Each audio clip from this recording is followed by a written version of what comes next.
O God, our help in ages past, our hope for years to come, our shelter from... Welcome to the King's Hand in History podcast. I'm Chris Van Dusen. And I'm Casey Hoost, and we're here to proclaim the King's glorious deeds.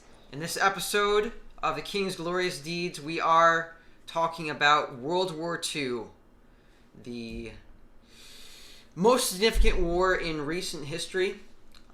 It paved the way for basically modern society that we are living in today.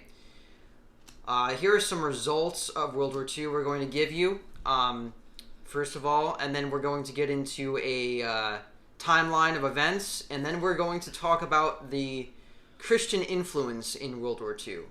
The Second World War, spanning from around 1939 to 1945. It involved basically every major nation in the world. It resulted in 70 to 85 million deaths, most of whom were civilians and not soldiers. It resulted in the United States waging a Cold War against the Soviet Union, USSR, afterward, who were actually allies during the war. It resulted in the establishment of the United Nations in 1945. It caused the decolonization of the big empires like the British Empire, the French, and the Dutch. Many of their colonies in other parts of the world gained independence. You see this in Southeast Asia, you see this in Africa, and in the Middle East. I'm not sure if you know what the Marshall Plan is. I should have looked at that. Marshall Plan was the rebuilding, I believe, of Europe, right? I think so. It's been a while on that one. Anyway, the U.S. dollar became the main global reserve currency because the United States rose to prominence and to... basically, the United States was the biggest power as a result of World War II coming out of it. Allied economies and industries were ramped up, so you have an economic boom, especially with the U.S., in the U.S. Some social results. British and American women received more independence and prestige by working for the war effort. So you do have a change in the structure of families, where the women have more responsibility and more, I guess there's more recognition that they can do work that beforehand would have been reserved for men. And more autonomy, just in right. when all the men are gone and the women are in charge. Right. Actually, if we get to it in the 50s, this actually has a big influence. American culture spreads more because we, at the end of the war, the Americans, they are occupying enemy nations and also allied nations and spreading their culture. And I would say, too, at the end of World War I, we were not quite in this position, but in a position where we were becoming a superpower, right. But we didn't want anything to do with it. And we basically just receded back into our country. At the end of World War II, it's different. We realized that we are the superpower now. We need to have a global influence around the world. So yes, we have people everywhere, and right. We still do. Right. Especially so that we can prevent things like World War II from happening. Well, and also with the danger of the Soviet Union, we realized we couldn't just back away and let them take whatever they wanted. Right. Because of the war, you have the rise of nuclear weapons, with the atomic bomb being created in 1945. Medical discoveries come about, such as penicillin, one of the notable ones. You have new technologies that are developed for the war, like radar, jet engines, rockets, and even computers, believe it or not. Some other social results. European divorce rates soar because of the separation of spouses with different lives. In Great Britain, the Labour Party wins the general election because it promises better education, a universal benefit system, and a free national health service, which really is the precursor to the socialism that is just dominating in Great Britain right now. Anti-British revolts happen, like I said, with decolonization in Palestine and Malaysia. India gets independence soon after the war. The Chinese Civil War starts because the Japanese are no longer are no longer, they're no longer a threat to China, Yeah. the Chinese. So with that, just think in the end, Mao Zedong, Right. and the communist China takes root, and we're Right. still seeing the results of that. Yeah, that's called the People's Republic of China, 1949. Also, Ho Chi Minh declares independence from France and North Vietnam. Korea is divided once the Japanese leave, and resistance movements in Eastern Europe and also in Southern Europe in the Balkan area, they start against the Soviet occupation that happens as a result of the war. So many long-lasting influences of World War II. It changes the world. It changes our society. I'd say it just sets the stage for modern society where we are today, especially with yeah. And this is also getting to a point where, depending on your age, like your parents or your grandparents, you can. Well, and a lot of them have passed at this point, but you would have heard stories about this time. This is one that we can relate to more because we've talked to people that lived then, unlike a lot of the stuff we've done before where it's more just reading books. Right. Although it's coming to the point where you have barely any survivors of World War II. But there's still some. Anyway, so we're going to get now into a overview of the events of World War II. I think we should start with 1930s. We talked about the Great Depression, which affected the whole entire world. And in World War II, most significantly, it affected Germany. The German economy was wiped out. They did not have a standing military. Most of them were poor. Their money had hardly any value at all. The unemployment rate was astoundingly high. I don't know what the statistics are, but I would say like, I don't know, a significant portion of the population were without a job. And so in the 20s and 30s, they have a government called the Weimar Republic that is set up, and it is largely incompetent. And also so the Germans are shamed by World War I because they've lost and because they are blamed for the war, and all the nations of Europe basically hate them. So they are humiliated. They don't see any. So they have to rebuild their lives. They have to try to find out how they can make a living, and a lot of them are going without adequate provisions. And so you have the rise of the eventually, I believe, right before then, by the turn of the 30s and in the early 30s, you have the rise of the National Socialist Workers' Party, which is led by Adolf Hitler. And so they promise to rebuild Germany, to strengthen them, to make them a world power again. Yeah. It starts off by, obviously, Hitler does not start by saying, I'm going to take over the world. He starts by saying, I'm going to rebuild Germany. Yeah. Though even at the time, though, he was thinking he was going to take over the world. Yeah. It wasn't like, oh, we'll see how this goes. No, he had a clear plan of what he wanted to do. But yes, he wasn't saying this, and kind of as Chris described, you can really see the nationalist part of the Nazi name coming out, that it's all about Germany. Let's rebuild Germany, and focus on this Aryan race, where we are the greatest people the world has ever known. And they say things like, we never actually lost World War I. And it was actually this republic, because the Kaiser was kicked out a week before he abdicated, a week before the end. They betrayed us by surrendering. Like, we still could have won. Mm-hmm. Those types of things are the messages they're telling people. Mm-hmm.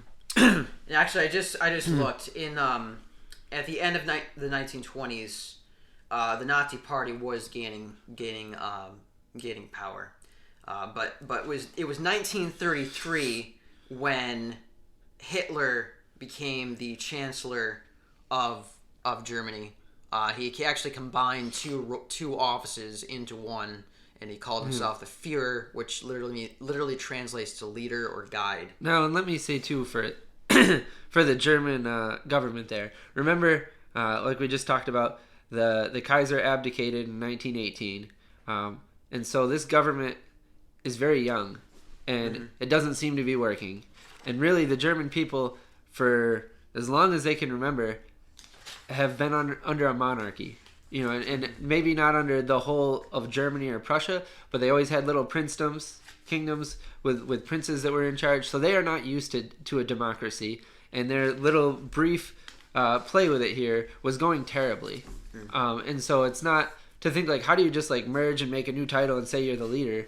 Part of it's that they've been doing it for 15 years at this point, and it's gone terribly. And the people are like, we can try something different. And they all remember, like, I remember we had a Kaiser and we were a great country for years. Like, the idea of democracy is new to them.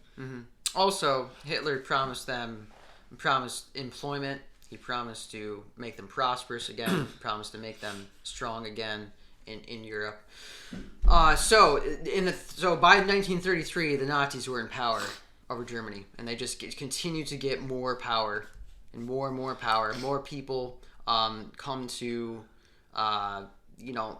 to follow them and to want them to be their leaders. And then side note here too, just a little note. In the early 30s too, Japan starts to take on, like they took Manchuria in 1931. They're starting to expand as well. Right. And throughout the 30s, they are invading their neighbors, and they're trying to expand the empire. They want to have dominance over Southeast Asia. They want to be the most powerful nation there. Yeah. And actually, it's in the late 30s that they begin their invasion of China, like mainland China. Though I would also say Japan is different than how we as Westerners would think of it. And that with Germany, we can see Hitler as this face of this evil country, or, not necessarily the country's evil, but this face leading this place. Japan is not like this. They don't have necessarily a centralized leader. They have a lot of generals.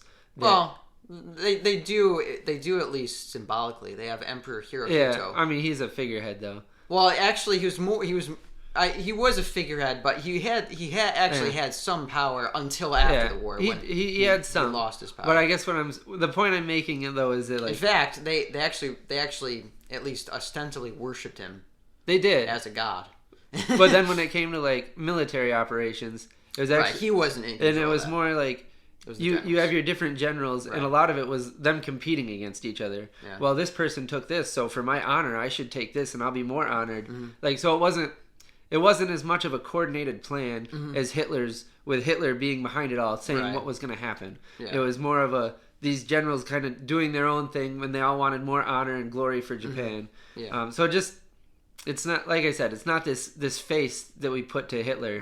Right. It's different than that. And we have to obviously mention Mussolini, who gained power in the 1920s with his party, the fascists. Italy is not as prominent because they're not as powerful, but they do have a significant part to play in World War II. So by the end of the 30s, you have the expansion of Japan, and by 1939, Hitler has built up Germany. They have arms. They have a strong army. They have. I actually read something interesting in 1939. What's his name? I think it was Joe Kennedy. So JFK's father. Oh, father. His brother was Joe Jr. So you're right in that. They went over as a liaison to England, and they were in Germany for a time. And he basically told Winston Churchill, like, Hitler's got things going on, and he's like, after seeing in Germany, he's like, you can't beat him. Like all the stuff, like you can't defeat him. Like, you should just give in to him whatever he wants. That was Joe Kennedy's take on the situation. And actually, that was basically why Mussolini joined Hitler as well, is because Hitler showed him around, showed him what they've got, and Mussolini's conclusion was, Hitler's gonna win. When you saw all the artillery, the tanks, the planes, it was just unlike any fighting force the world had ever seen at that point. So at the end of the 30s, Hitler is poised to invade the rest of Europe. And I take it think over. we do need to briefly talk about appeasement too. No, that's what I was about to talk about. Good. Go ahead. In 1938, in 1936, so Hitler actually occupies the Rhineland. And in 1938, the British Prime Minister Neville Chamberlain agrees with Hitler in the Munich Agreement of 1938 to allow him to have more territory, or to just keep expanding and to not stop him. Yeah. Well, I think Chamberlain's take on that was you can have this area, but then you're done. I think it was the Sudetenland. Yeah. Yeah. So that weak stance allowed Hitler just to have more. And I do, I do think you see the effects of World War I there. That like Britain really didn't want to fight a war. They remembered World War I, and they're like, no, like we're not doing that again. Mm-hmm. And like if we can give this guy a chunk of land that he wants, and that's it, that'd be great. You know, they didn't want to fight. Yeah, but Churchill saw through that that deception because they had to fight. Because Germany was so powerful that they were a threat to Great Britain. And it's also, besides a threat, it's, each time where you're like, all right, you can have this, but that's it. And Hitler's like, okay, that's great. That's all I wanted. And then like a week later, he like goes into the next section. They're like, what? And he's like, this is it. Just give me this and I'll be done. And they're like, all right, but you're really done. Yeah. That's all I wanted. And then like a week later, he goes into the next section. And really when he goes into Poland, and actually Hitler didn't even think that Britain and France would start fighting him when he invaded Poland. Mm. He thought they were so weak that he'd just roll into Poland and they wouldn't even do anything about it. Right. But Poland, I'm not sure exactly what the significance of Poland was. I'm guessing it was it had. I mean, besides having a lot of resources, and he made an agreement with Russia that. Basically, to split up Poland. Basically, that's right. He's like, we're gonna attack Poland, but we're not gonna attack you. And if you want to attack it from the other side, we can you take up to here, we take up to here, and then we don't fight. Mm-hmm.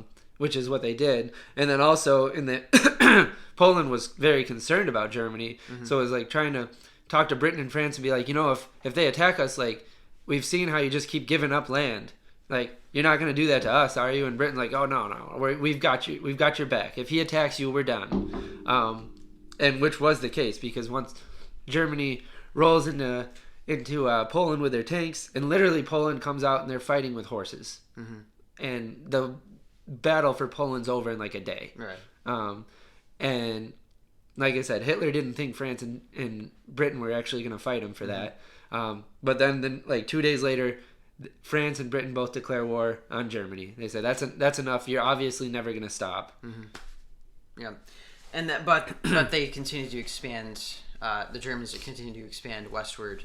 Yeah, throughout 1940. And I would say too, and a lot of people don't realize this. So Germany takes Poland, and then they all declare war on each other, and then nothing happens for a long time. So this was September that he attacked Poland. And nothing happens until May of the following year. They're all at war, but like nobody's doing anything. And France is like, maybe nothing will happen. And really Hitler's just like, wait till next year, till better weather, and get him into a false sense of security, then bam. Right. Which is exactly what he did. Right, 1940, the Blitzkrieg, or the Lightning War, where they invade Belgium, the Netherlands, and France. There is a British force there on the mainland, and also there are French and Belgian troops, but they are no match for the Germans with their powerful tanks, their huge army, their overwhelming numbers, their logistics. Well, and the France military operations were horrendous as far as sorry. When it was reported to Churchill how much land the Nazis had taken already, he basically said back to him, well, then you have to counterattack. Like, there's no way they took that much land and haven't overstretched to the point where you can flank them. And basically the answer was, yeah, we asked our men and they said they weren't going to do it. And he's like, what do you mean they're not going to do it? And he's like, no, we're lost. Basically, like, they just rolled over. And obviously, not to downplay France, their resistance was obviously impressive. Once they were taken, and so like not to downplay them, but they did not put up much resistance at first. Right. But also in 1940, I forgot about this. Actually, Germany also invades Denmark and Norway, and they take. That's true. Take over those places, which is very. There were basically battles right up Norway. Particularly, they wanted Norway because it was, I believe, it was a mining industry. Yes, iron ore that they really needed. To fuel their production, so that's why they went after them first. And this was very alarming to Britain because if you look at a map, Norway is getting closer and closer to the British Isles, and there are airstrips on Norway that part of the Blitz would be lifted off from. Right. And then I don't know when it happens, but eventually you have Dunkirk, which is the port where they rescue the British Expeditionary Force from destruction. Yeah, May 26th of 1940, which I've got a bit on that. So 338,000 forces, basically the entire British Army, and they were pushed back in the picture like they're on like a peninsula almost at this point, and it's not where you want to be. They are surrounded by in the Navy, on the water by German U-boats. They can't get anything through to them. The German army is just barreling down on them, and they literally, like Winston Churchill literally had a speech prepared for the following day where he was going to tell the British people that like we've just suffered the worst loss in all of British history. But it was actually at that point when they realized that they called for their first national day of prayer, and the whole country showed up to pray, and miraculously, the day that they're like, all right, we're just going to try to rescue whatever we can rescue. There's a storm where the Germans are to really hamper their movements, and a few miles over where the Allies are, where the British are mostly, it's clear, and somehow like the U-boats just didn't patrol that day. And also Hitler, the army was moving in on Dunkirk. And Hitler inexplicably calls a halt. So they stop. And then the British government basically says anybody that's got a boat that can transport a few people, just go to Dunkirk. And like if you're willing, obviously. And just get people if you can. And so it's just all these little boats going across, ferrying people across, and they finish off. And like they lost a couple boats. But they look back and they're like, we got the whole army out. Like the whole army. And then, like the next day they had a day of Thanksgiving prayer where they realized that like this was God because like our situation, like we had lost the war pretty much. Like the war was over for Britain at that point because actually Hitler was planning right after that, if he got them, he was going to land a military force on the land in Britain and just take it over, and which would have been easy with no military. Right. And so literally Dunkirk, the war had been lost. But then, through prayer, the army was miraculously saved. Yeah, that's amazing. So from there, then the Germans they launch an air campaign against Britain, bombing their cities. This is called the Battle of Britain, and the Royal Air Force it plays a major role in this. Which again for that because so they called a couple more national days of prayer through this blitz, and one of the days of prayer they prayed. It was the last day before Germany focused more on London, which was key because they had been focusing more on the airstrips and the planes and such, and they were down to like the British were down to like their last 50 planes or something like that, and they were literally to a point where like, if we fight like this for a couple more days, we have no more air force. And then Germany's plan was, again, to just land and attack, in which case it would have been over. In Germany, it took a little bit longer than they thought. And so the British people pray, and they're like, well, maybe if we just bomb Britain instead. And they leave off the airstrips, and they're able to rebuild them like as they're bombing London. Wow. So just another way that like people don't realize how close Britain was to just being utterly conquered. Right. Like a couple times they were literally like it should have happened had God not intervened. Yeah. Then in next year, Germany launches Operation Barbarossa, which is the invasion of the Soviet Union in 1941.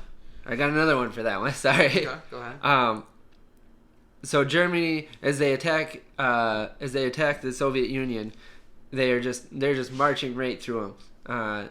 The Soviet Union is unprepared for anything like the Blitzkrieg, and Germany just keeps going. They're all the way almost to Moscow, and to the point where like Stalin is the leader at this point. He is fleeing Moscow. He's taking. I mean, picture like for us in the United States, you're like getting the Declaration of Independence, throwing it in a briefcase, and getting out of the city type of thing. Like it's over. And it's in December though at this point. And so he's just the Nazis are just, I think maybe like 7 miles outside Moscow, and a blizzard hits that puts like 3 feet of snow on the ground, and it's like movement forward is over. Right. And that was their high water mark. And so by the spring, the Russians had reinforced everything, and they just slowly start pushing them back for the rest of the war.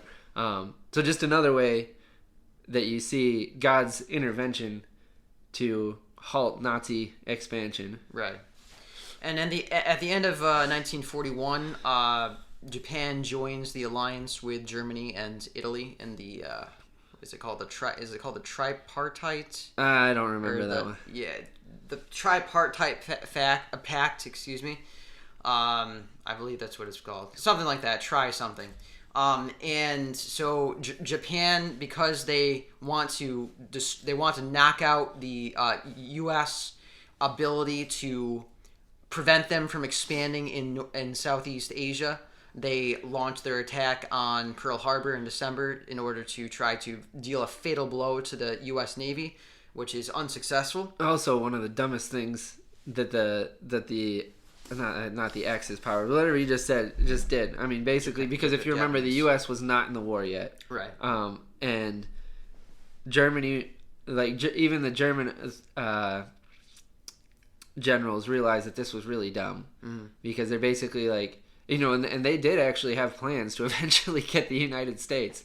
But they're like, no, you have to like finish everything off before you can take on the U.S. And when it brought the U.S. into the war, a lot of them even realized like this is the beginning of the end. Right. Like we can't fight Russia, Britain, and the U.S. And really Japan, even some of their generals were like, it's way outside. Like the distance to the U.S. from us is too far, and we're just poking a sleeping giant, which is basically what they did. Yeah. So America, although the U.S. has not been mobilized for war in a long time. And they don't really have much of a military. Immediately, Roosevelt just mobilizes the entire nation, and all industries are geared towards the war effort, and they are now one of the most powerful forces in the Allied side of the war. And I will say too, as far as the sentiment against the war, well, obviously the Pearl Harbor, what to inspire people to want to go to war like that. But then also, this war is different than a lot of the wars that we've covered. I mean, I guess a lot of times people manage to view it this way, but more so than most of them, people see this as a good versus evil war. Right. Where they see that you're hearing rumors trickle in about what's happening to the Jews in the Holocaust. You're seeing that Hitler is just this aggressive madman, and nobody else really pushed him to anything. And so more so than most of them, people view this as we're going to stop evil, to stop Hitler. Right. It's not like what are we fighting for, or like we just want some more land. It's there's a terrifying person that's going to kill us all. Yeah. And so we have to stop him. Yep. And in 1942 to 1943, you have the major Battle of Stalingrad, which ends up being a Soviet victory, a decisive Soviet victory, and that is the beginning of the end of the German invasion. From this point forward, the Germans they make no more momentum in the battle against Russia. If I could say something about Stalingrad. So first of all, how bad it was. I mean, we're talking like building by building through this city. I think it was a big city. 9 out of 10 people that fought in Stalingrad died in Stalingrad. And the amount of numbers that the Nazis and the Russians were just pushing at each other is mind-blowing. And also I want to say, especially in the West, it's really easy for us to say, like, and not to say these aren't true, but like D-Day and how we won the war. But we must realize the importance of the Soviet Union in fighting the Nazis, that they took so much out of the Germans and so many more lives went to the Eastern Front. And obviously, I'm not a Stalin fan, but the necessity of being allied with him at the time, that we can look back and say, how did Roosevelt get along with Stalin? But if he doesn't, we don't win the war. Right. Also, during this time, 1942 to 1943, you have the North African campaign against. So the first Allied strategy is to push up from the south, from North Africa. Basically destroy the Axis forces in North Africa, and then push up through Italy, and from there attack the heartland of Germany if they can get there. And really, Italy becomes a huge liability to the Germans. Just another area that they have to defend, and the Nazis just keep sending men down to fight Italy's war for them, right? Just to try to like prop them up, and it doesn't work well, and it just hurts them. And obviously, the Allies are eventually victorious in North Africa, and then they launch in 1943 the invasion of Sicily, and from there they invade Italy and they push up through there. That's basically 1942. 1943 is it's like the midpoint. It's almost the climax of the war. I'd say. So we're going to take a short break here and then get back to you with the rest of the war. Hey, do you enjoy reading, studying the Bible, and learning how to become more like Jesus and what the message of the Bible is all about? Well, I have a Bible study blog called Bearing Christ Crucified and Risen. Its motto is to know Christ and Him crucified. I have hundreds of Bible studies and devotional articles, as well as book reviews. And there you can also check out my book, The New Covenant Answer to Western Christianity, Recovering and Applying the Apostles' Teaching on the Church. So if you're interested in that, please head over to bearingchrist.blog. That's bearingchrist.blog to know Christ and Him crucified. We are in 1943 in World War II, and I just talked about the invasion of Italy. Also in the Pacific Theater, there's a lot of stuff going on. Basically, the strategy in the Pacific Theater, it's mainly the U.S. versus Japan. Although obviously the British. Is Australia still a colony at this point, or is they're an independent that's a good nation? Question. Because I don't remember that. But anyway, the Australians are also obviously involved with this. I mean, that was where we sent a lot of our men to launch them from. And the British had declared war on Japan, but effectively it was us fighting. Right. So we go into what's called the island hopping campaign. We are trying to take over strategic islands in order to use them for air bases and for naval ports, so that we can continue on until we can get to mainland Japan. And this is a nasty, dirty fighting, where it's you go on this island, and the Japanese have a different mindset where they will just throw lives at it. If they die in fighting, that's honorable. Right. And they also don't observe any of the rules. Yeah, that's true. Of warfare. And so you go onto this, a lot of these like jungle-like islands, and you just throw these Marines on them. And they're like just trying to hold out, as a lot of they just keep getting attacked at night. They have no idea where anybody is, and that's how they take the islands. Right. Let's see here. 1943. What happens next? Well, I guess. So you obviously have all these battles. There's a crucial battle. Well, there are a bunch of crucial battles, in every year really. But by the point of, I'd say by the beginning of 1944, really it's like it's very unlikely that the Axis powers are going to win because the Allies have taken such a toll on them. In terms of their numbers and their resources, bombing their places, and so and at this point too, the U.S. is more fully mobilized. Right. Yeah. And so they come up. The Allies come up with the last decisive campaign against the Nazis in mainland Europe. D-Day, obviously, Operation Overlord. they decide for a land invasion of France to take it back. So on June 6, 1944, they launch the invasion of France on the Normandy beaches. Before that, they launch paratroopers to take out the anti-aircraft guns and other strategic, posts of the Germans. This is, I believe, the largest invasion in world history. Right. I think there was over 1 million men. Yeah, it's incredible. Like every single detail of this event is planned out meticulously, and everything is scheduled, meticulously. So they have a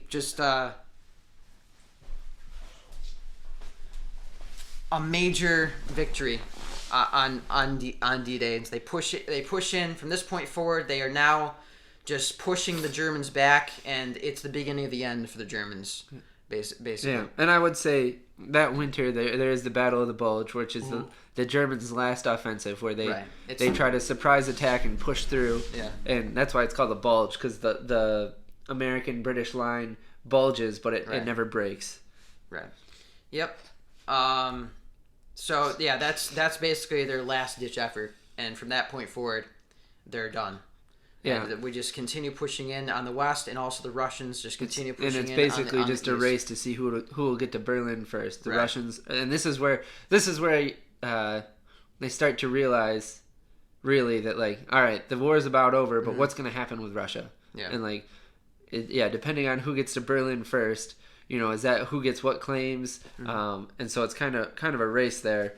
Yeah, I believe towards the end of the Pacific Theater War, you also have the major battles of Okinawa and of Iwo Jima. Iwo Jima being a costly victory for the United States. But so by 1945, the U.S. is near to Japan. We are very close to reaching them. But before that, we get to Germany finally. In the spring of 1945. Yeah, and I will say too, as we're really getting into Germany, that's when you get all the photos, the news about the concentration camps where they liberate them, and they seem like this was way worse than anything we thought possible. Right. Yeah. So May something 1945 is VE Day, Victory in Europe. May 8th. Yep. And so Germany. They accept unconditional surrender, and then shortly thereafter we launch the atomic bombs on Hiroshima and Nagasaki in order to prevent the Soviets from getting into Japan, from fighting against Japan, so that we can have the influence over them after they surrender. And by the summer of 1945, the war is over.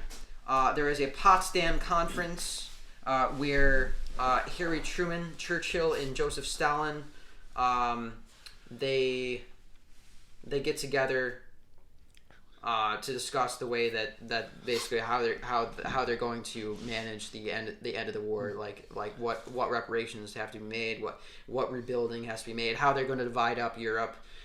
So Germany is divided into the East and West, and a bunch of agreements are made where the Soviets get quite a good bit of land. Yeah, basically, Germany is divided in half.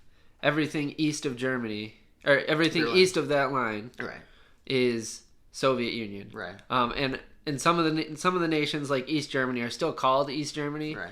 But they're Soviet Union. Right. And so Berlin is actually on the eastern part.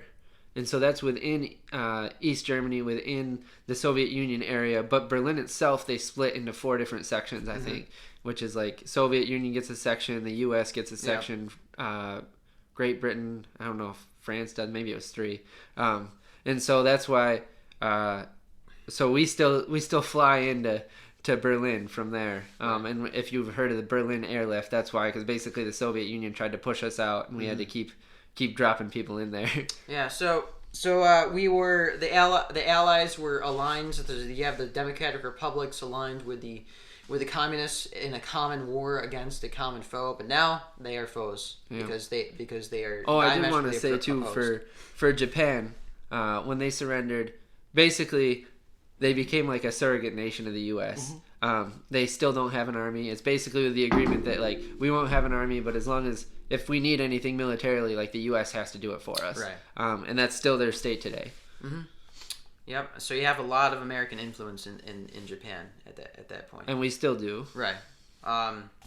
As well as vice versa. Yeah. But so now let's get into the Christian influence in World War II.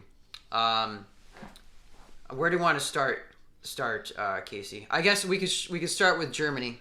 Yeah. With Christians in Germany. Even a little before that, I do want to say for having to do with Christians in Germany and Christians outside of Germany is seeing the Nazi influence and ideology start to build, and even like their aggressive expansion, and just and like I said, this is for the outside world and inside, and just letting it go, letting it fester, having your other problems. I mean, in America, I know we had the Great Depression, and we stayed out of the war for a while, but then we think of, like we talked about, Chamberlain, just appeasing it.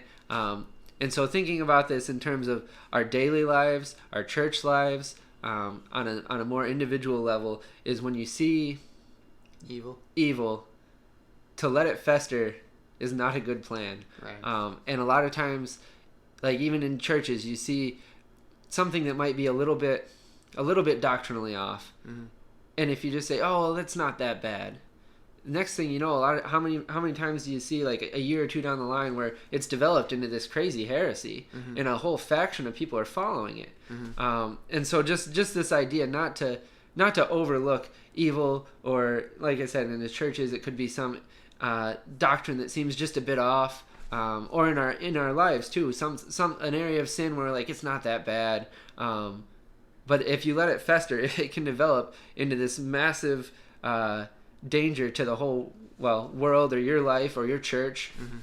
So it will fester. Yeah. If you don't die first. Yeah. It will fester. But that's the way that it worked in Germany with the Nazis. They just continue to gain more and more power, and for the prominent people, especially pastors, just let it continue to concede to their power grab. Actually, so we should note about Germany that Germany at this point, it still had a state church, believe it or not. The church was actually funded by the government in the 30s, and it continued to be so for quite a while into the 30s. But what the Nazi Party did was they tried to win the support of the state churches. Now, the state church was not Catholic; it was Protestant, Lutheran. Which I did look up. So about 55% of Germans were Protestant, about 40% were Catholic, and about 5% were something else, or atheist, or along those lines. Yeah. So still, the nation of Germany on an individual level is still incredibly Christian, as far as the numbers, as what people would say they were. Right. Yeah. So in the Nazis, they play into this by first of all, they have Nazi leaders who claim to be Christians, and also they form what's called the let's see if I can remember what it's called, the German Christian Organization. Oh yeah, they tried to make their own Christian church, right? And have them all merged like together. that. Is that what you're going at? Yes. Yeah. Yeah. So there were several. I want to say there were like 28 different denominations in Germany at the time, and the Nazis tried to conglomerate them all to one and make it into like a Nazi church. Right. And actually, was it the Confessing Church? Was the name of what they called those that opposed this, or something, I believe. Yes. So a confessing church was just we don't agree with this Nazi idea of what the church should be. Right. And one of the prominent leaders of that was Dietrich Bonhoeffer, who was we should probably talk a little bit about him. We could even almost do an episode on him. Yeah, we'll just note him. Obviously, he was a professing professing Christian, but he believed in liberal, ecumenical, social gospel Christianity. So he was not a true believer. If you read his writings. Yeah, and he gets a lot of fame for being. I guess they use the word martyred. I don't know that I would say it was martyred, considering he tried to, and not saying he was wrong in trying to kill Hitler or go against Hitler, but that was the reason for his execution, was that he was part of a plot to kill the leader. Right. So I don't know that I would use the word martyred for that. Mm-hmm. Yeah. Another Protestant faction was the Confessing Church. Its slogan was "Church must remain church," and its members sought to protect the religion from the grasp of politics and the Nazi government. It was basically called the German Christian movement, which was the movement that just gave credence to the Nazis. And so all throughout the war, they were believers, and I would imagine they were true believers that just went along with the Nazis. Yeah. And regardless of their, they knew about the Nazi policies on anyone who was not Aryan, anyone who was not full-blooded German. Basically, it was an ethnic cleansing they wanted to do. They wanted to get rid of Jews. They also wanted to get rid of any other ethnicity. They wanted to get rid of people with disabilities. They wanted to get rid of dissident religious groups like the Jehovah's Witnesses who didn't go along with them. And I would say too that, and I think we may have mentioned this before, but this is the logical conclusion of evolution. To say that we have found the next step forward in evolution, to say that that's the Aryan race, and we are going to speed up the process by eliminating the other ones that are holding us back from becoming an even better race. Which sounds terrible, and evolutionists quickly try to push that away from them today. But if you think it through, this is evolution, just completely out in practice. Right. So the tragedy of Nazi Germany is that there were so many Christians who they did not put up a fight at all. They just went along with the evil government that was. And I would say too, for the Nazis, behind closed doors, they didn't like the church. They realized that the church as it was is not going to help us. There were different factions among them. Some actually wanted to get rid of the whole church. And other ones were like, no, we just need to morph it into something that's more beneficial to us. They're like, that was the Nazi plan. Right. And they did, as it got closer to going to war, they did stop pushing this because they realized that 95% of their population was Christian, and we need that population to fight for us and to want to follow us. So we're not going to push that right now. But if their plan was, if they won the war, to revisit this and start more molding their society away from Christianity. Well, obviously they did that. Well, they did already with their propaganda. Yeah. And they said, I guess more aggressively. Yeah. So Hitler was the Messiah. He was the savior. The government was to be obeyed in all things. They also had they propagated the view that that Paul was a evil Jewish guy. Actually, this is probably just maybe this wasn't. This is just the view of some of the Nazis. They twisted scripture and said that they said the Old Testament. Yeah, they want to ditch the Old Testament, right? Because they hated the Jews. Remember, right. So want to get as far away from Jewish stuff as possible. Yeah. I also want to point out too that looking at the Nazi ideology and their success in expanding militarily, when you look at Britain holding out and the U.S. coming in, and also thinking of where the Soviet Union was as far as religion, which is pushing hard towards atheism. This was a time when Christianity as we know it was really being pushed to the brink. That if the Nazis had won the war, Christianity, God still would have worked it through. But in his providence, he decided that no, the Christians are going to win this war. Because it was down to basically the Britons. Not that every American and British person was a Christian. But even having I guess Christian views were now largely only allowed in Britain and America. Right. The British Empire and the Western powers. And right. so not that America and Britain were perfect, not that there weren't a lot of other bad views, not that there weren't wrong religions in there, right. but just they were the only places left where it was free to be right. a Christian. Right. For the most part, for sure. So obviously, you have also resistance against the Nazis by many believers. There are many believers that stood up against the Nazis and helped the Jews and helped the people who were being oppressed. I don't know of any specifically German people. You have the famous case in the Netherlands of the family of Corrie ten Boom, who hid away Jews in their home to keep them from the Nazis, and eventually they get taken to a concentration camp, and by the grace of God, Corrie ten Boom, while her sister dies in the camp, she survives the war to tell the tale, and then we have her story today.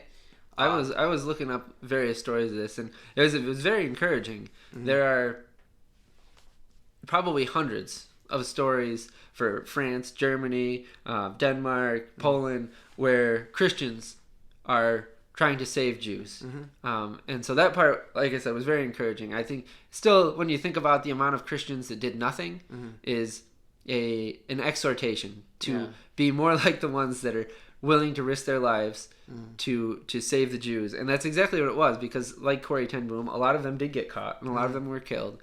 I also learned the Catholic Church, so the Nazis, they didn't like the Christian Church. They really didn't like the Catholic Church. Right. I looked up, like in Poland, I think almost a third of the Catholic priests were killed in gas chambers. That the Germans were kinder towards German Catholics, Aryan Catholics, realizing too that they needed them to be supportive of them to fight the war. But once they got outside of Germany's borders, they were more aggressive and willing to kill Catholics. Yeah. Now let's pose this famous question in ethics, especially Christian ethics.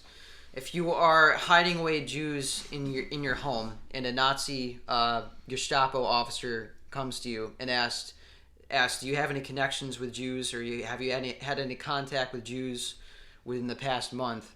Do you lie, or do you tell the truth? That's a good one. I would be thinking of the story of Jael in the Bible, when she tells Sisera. Oh, Jael. Yeah, to come into the tent and then drives the tent peg through his head. Where there is deception there, but she is lauded. And so I'm not necessarily, if somebody thought that it was best to be honest and tell the truth, I would hear them out on that, but I would probably use deception. Yeah, I think I would too. Because what the Bible forbids is deception that is used to harm someone. Yeah. That's what I was just thinking. In fact, because there's more than one example. For example, the Jewish midwives in Egypt, that's also true. They deceived the Egyptians in order to save the babies. Yeah. And we think too of just about how Jesus focused so much on the heart. Right. They're like, with something like that, it's like, he knows my heart is to help these people and save these Jews, and I know that these people will kill them. Right.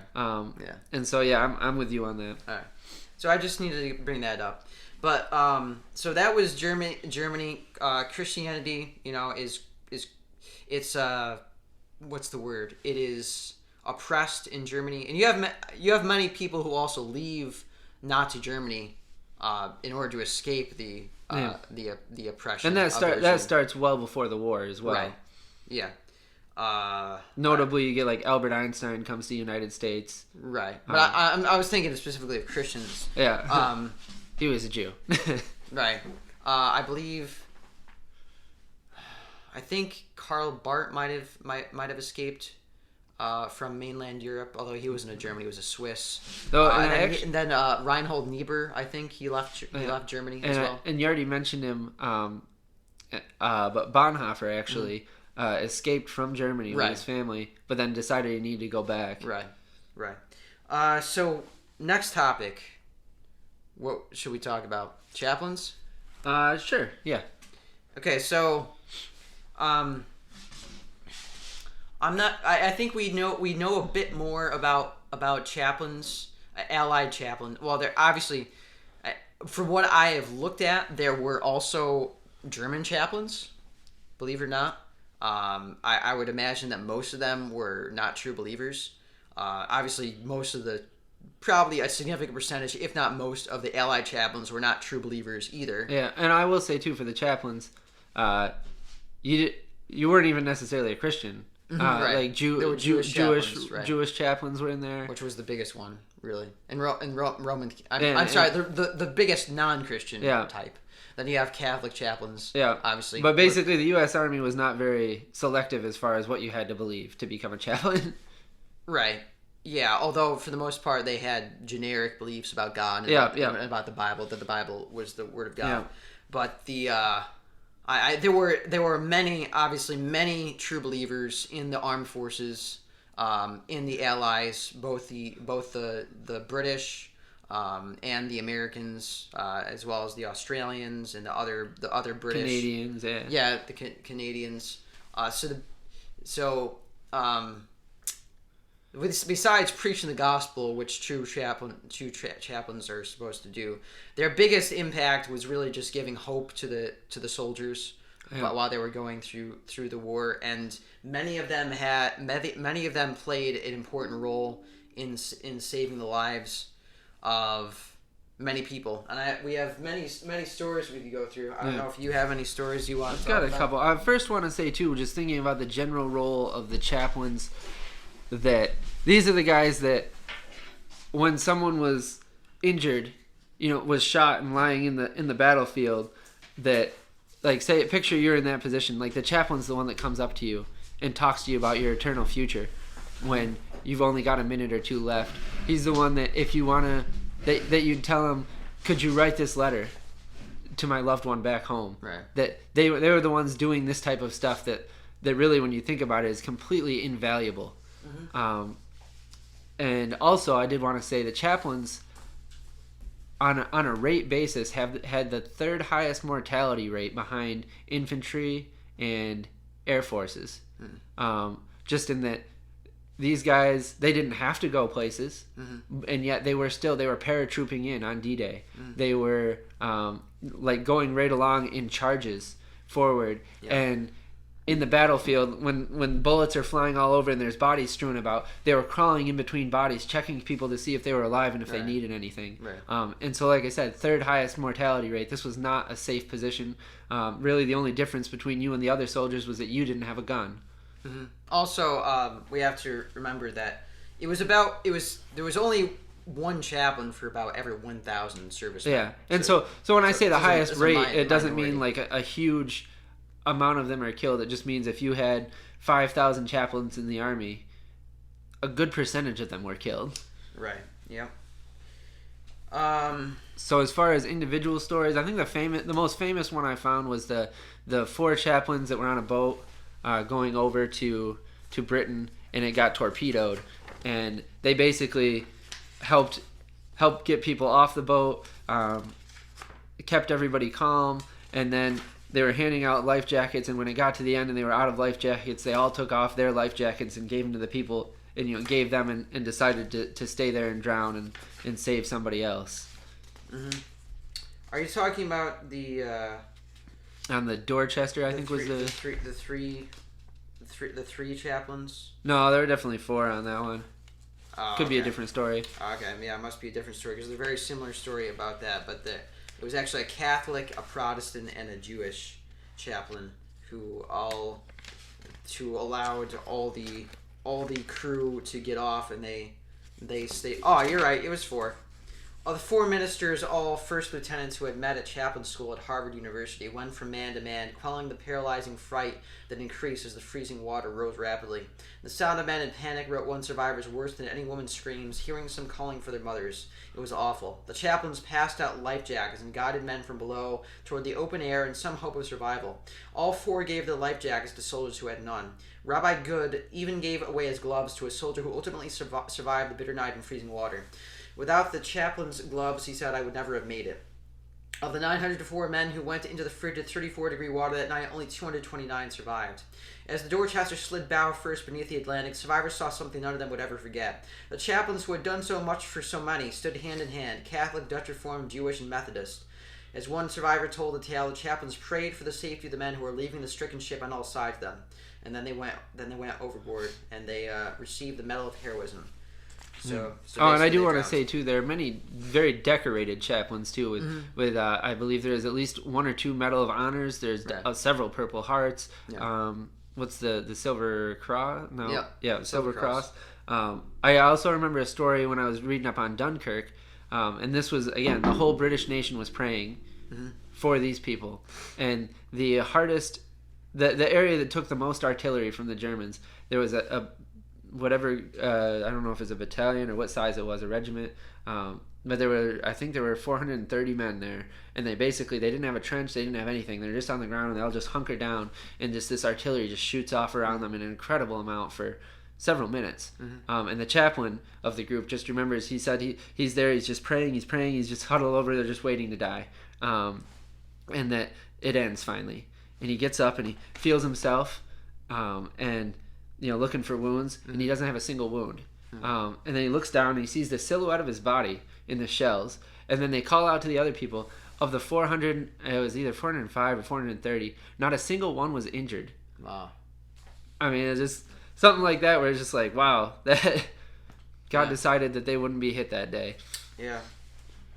Unfortunately, I don't have any on hand, any other stories. There are countless stories, obviously, of heroism, of bravery, of love, of sacrifice, of kindness. This is just kind of a couple of general ones where there were several instances where of chaplains going onto active battlefields, just like running forth, crawling, like I kind of said, crawling between the bodies. A lot of them even being shot and killed, but not before they had talked to several men. And if you're like thinking of this in terms of, if it were me out there, with the chance to talk to people in their last couple of moments there, one last chance to share the gospel with them. Right. That how much is that worth? To even to risk your life going out there as bullets are flying, to reach these people and potentially save their souls for all eternity. Right. And thinking about that in terms of like our life today, like we need to have that mentality. Instead of what if this happens? You're like, no, like bullets can be flying at you and it's still worth it to go out there and share the gospel. Yeah. I just remembered though, there are many stories as well of chaplains who were taken prisoner. Yeah. Especially in the Japanese POW camps. Oh yeah. Which were the worst because the survival rate of them was extremely low. If you were there. There's a good chance you're going to die because the Japanese treated their prisoners horribly. Yeah, and they usually they usually didn't feed them or hardly fed them at all. But the chaplains, many of them still continued to act as chaplains for the POWs while in camp. They conducted services. They celebrated the Lord's Supper with chaplains. There was one instance, in fact, of a chaplain. I think he was a Catholic. He was Bishop of Singapore, maybe. I think it was Singapore. He was in a camp. He was sharing at least his gospel, and eventually one of the Japanese prison guards after the war actually became at least a follower of his religion. In Singapore, where he went back. But there's countless examples of kindness and mercy. And I also read a lot of examples of not chaplains but soldiers being saved in the war. Right. Through the work of chaplains, there were a lot of cases, and not necessarily this is how you want to conduct your life, but through God, if you get me out of this, I'll follow you the rest of my life. And God did get him out of it. And obviously, there's also several cases where people after the war were hardened and said, like, after what I saw, how could there possibly be a God? But just kind of, in general, I would say this was probably the last war we fought where the general army had a fairly strong faith, and believed in God and was trusting in God and wanted to try to follow him. Relating something I learned recently about, which is interesting, about the U.S. forces in the war, was that on average they had few of them had more than a middle school education. They were very uneducated. So the way that they were trained, actually, a lot of times was through cartoons. Huh. They actually trained the U.S. soldiers because they were not. A lot of them were not smart. But obviously they learned a lot through the war. Did you look into Eisenhower? You were talking about Eisenhower's faith. Yeah, a little bit. So he was. I looked it up a little bit. I forget what denomination he was, but he was supposedly a devout Christian. Okay.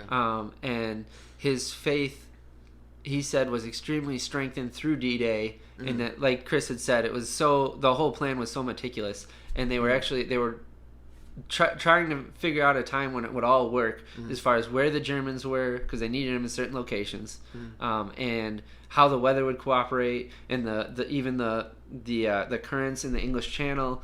He basically thought it was almost impossible for it all to work out. But again, a national day of prayer for the British was going on at this time, because they learned that this works. And Eisenhower, after seeing that, was like, my faith was completely strengthened by this, that if God could get us in on D-Day, he can do anything. Right. I just want to point out at least one more thing about Christians in World War II, is that the British endured, obviously everyone in mainland Europe, most people in mainland Europe endured horrible suffering, but the British endured, daily they were under the threat of being bombed. Yeah. The Germans. A little cool story about that too, and I think you would agree with me on this. Not that I'm a supporter of large, expensive buildings, right? But St. Paul's Cathedral in London became a symbol during the Blitz, that people would look to see if it had fallen, and kind of seeing that, like, God's still standing for us, kind of thing. And the amount of times that it was hit and didn't fall, there was a massive shell that hit right in front of it that would have, like, exploded everything within a couple hundred yards, that just didn't detonate. Anyway, so just listening to the stories about this and the people, the crews working it, I just thought that was kind of cool, because a lot of them were sharing ways that God saved the building, like 10 different ways in times during this Blitz, and I just thought that was kind of neat. And God also saved congregations who actually conducted. They actually gathered for services on Sundays when bombing was going on. For one big example, one of the largest churches in London was Westminster Chapel, led by Martin Lloyd-Jones, the famous Reformed preacher. He had a Sunday school class during the war of over 2,000. Was it Sunday school? Yeah, it's a Sunday school class, or maybe it was just the rain service. Regardless, he had a congregation of over than 2,000 people who just packed into that place. Even on Sundays when there was bombing going on, he would preach while they were being bombed. Yeah. So just to imagine. Well, there's a story I heard where basically on specifically on these days of prayers, but even on Sundays, where somebody's walking down the road and, like, it's empty, and he sees this kid out with a ball and a bat, and the guy's like, "Where is everybody?" He's like, "None of my friends came. They all went to church. They never been to church in their life." And just that. In this time of need and desperation, like, the British people went to church, went to pray. I think that's when C.S. Lewis came out with Mere Christianity too, right? Don't know. I'm pretty sure it was. That basically is a book now, but it was given as a radio talk explaining Christianity, and just during the war, to explain what they believe. And being C.S. Lewis, it wasn't so much a doctrinal thing as a logically why you should believe in Christianity, but it's still very good. I'd recommend people read it. Well, speaking of radio, that was one of the ways that the Allied forces won the war. Yeah. Obviously, besides radio just being used in military operations. Yeah. But I'm talking about on the home front. Yeah. The radio, especially in Great Britain, Churchill used very effectively to inspire and encourage the people, because they would listen on a regular basis. And the British, during the Blitz, they had radar. And the Germans didn't know that they had radar. So even though the Germans outnumbered the British planes 4-1, radar allowed them to made a big difference. Allowed them to hold their own, at least hold it just enough. Right. And speaking of radar, also in the use of computers, they had to break codes that were used by the enemy forces in order to intercept their radio communication. And this was a big way in which that technology advanced in order to develop a way to and there's no doubt that during the war the advances in technology were remarkable, right? And also just kind of catapulted us into our more modern times, right? And even just looking forward, are you ready to keep going a little bit? Yeah. Just kind of like in the post-war, right? What happened to Christianity? As I would say, the war was almost like a high point for Christianity. At least when I say a high point, I mean as far as people being interested in it and believing it. In the West. Yeah, in the West, and having faith that you could see. But then afterwards, I think combination of success, being the new superpowers, just a general modernization and move towards secularization. And then also in the 60s, you get a lot of the civil rights movements. And not saying that those are necessarily opposed to Christian values, but the movements definitely went away from conservative Christianity. Right. So you do see after the war a decline, the beginning of the decline in people's interest in Christianity. I won't ever say that Christianity itself declined. Right. But you also have the rise of communism, and which is inherently atheistic. Yeah. And that spreads into from the Soviets. It spreads into the West, into Western Europe, and into the United States and Canada. So you have a large rise of communism, which is part of the Red Scare in the 1950s. Is there anything else we want to just to give a concluding? I guess just on that last thought was to, how they say there's no atheist in a foxhole. To remember to call out. Well, it's easy to remember to call out on the Lord when you're in trouble, but then also to continue to call out on the Lord, whether you are in fair weather or foul weather, to not let it be a wartime thing for you, but to be a regular thing, to maintain your faith. But then if you are in a position where you don't have much faith and you're in a hard time, that's no reason to suddenly not, it's a good time to suddenly start calling on the Lord as well. Yeah. So I think World War II is one of the last in our history, our recent history, the last major conflicts, really clear conflicts between good and evil, and obviously the good one. Yeah. There were a lot of negative consequences, and the way it ended was it could have ended better. Oh, I did want to say too, it amazes me talking to people that were alive at the time or shortly after, the amount of people that hold the opinion that the American forces should have just kept going, right, and fought against the Soviets. Yeah. Just right then, everything was mobilized. We were ready. Let's just get it over. Yeah. Yeah.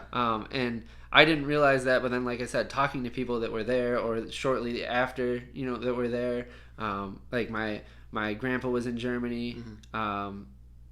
During the Korean War, so he wasn't fighting, but he was there basically just to watch. And my uncle was a few years after that, and they were both strongly we should have just kept fighting. Yeah. And like I said, I didn't realize that, but that was a very prevalent view. Yeah, and there's actually quite a few conspiracy theories and hypotheses about why the Allied leaders decided to let the Soviets have so much power after the war. But that's for another discussion. So I guess we can conclude there with World War II. We will continue our look at history at some point in the near future. Lord willing, thank you for listening to the King's Hand in History podcast. If you're on Facebook, please consider joining the King's Hand in History students group on Facebook. Give us a like and a subscribe on whatever listening platform you are using. And until next time, keep looking for the King's hand in your life and in everything. And God bless.